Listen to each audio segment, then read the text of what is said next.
நான் கேட்கிறேன், கும்பகர்ணனை போய் தூக்கி கொண்டிருந்ததே தேர்தல் ஆணையம்.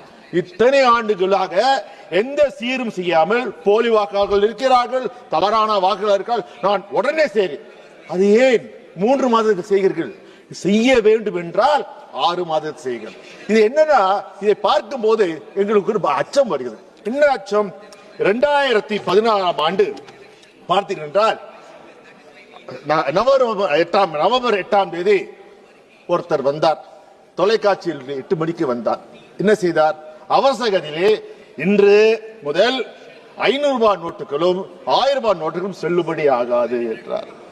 அதே போல் என்ன செய்தார்? இனி உங்கள் வங்கியில் உள்ள பணத்தில் உங்கள் தொழில் இல்லை என்று சொன்னார். அதே போல்தான் இன்று 4 நவம்பர் 2020 தமிழ்நாட்டிற்கும் மற்ற மாநிலங்களுக்கும் வாக்காளர்களே, உங்கள் வாக்கு உரிமை இல்லை, நீங்கள் புதிதாக பதிவு செய்தால் கொண்டால் மட்டுமே உங்களுக்கு வாக்குப்பதிவு இருக்கு.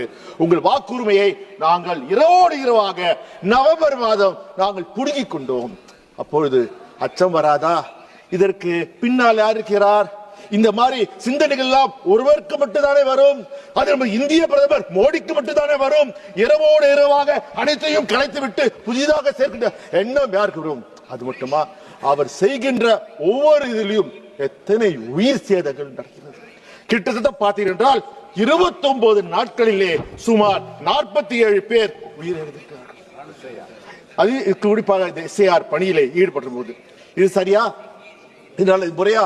நீங்கள் எடுக்கின்ற ஒவ்வொரு முடிவுகளிலும் ஏழை மக்கள் தானே உயிரிழக்கிறார்கள். நீங்களே, நான் கேட்கிறேன், உண்மையாகவே நியாயமாக நடந்து கொள்ள வேண்டும் என்று தேர்தல் ஆணையம் நினைத்தால் முதலே ஒரு பைலட் ப்ராஜெக்ட் செய்யுங்கள், ஒரு மாநிலத்தை செய்யுங்கள், இல்லை 4 தொகுதிகள் செய்யுங்கள். அதில் வெற்றி பெற்று அங்கிருந்து படிப்பினை எடுத்து பிற மாநிலங்கள் செய்யுங்கள். நீங்கள் பீகாருக்கு செய்தீர்களே, என்ன ஆயிற்று? பீகார் தேர்தல் போது எத்தனை லட்ச போலி வாக்காளர்கள் இருந்தார்கள். நீங்கள் சீர் செய்தீர்களா? இதோ அப்படியே மாற்றி விடுவோம், மணலை கையலாக மாற்றுவோம் திருப்பி சொன்னீர்களே, உங்களால் செய்யவில்லையே. கிட்ட பார்த்தால் என்ன செய்தீர்கள்?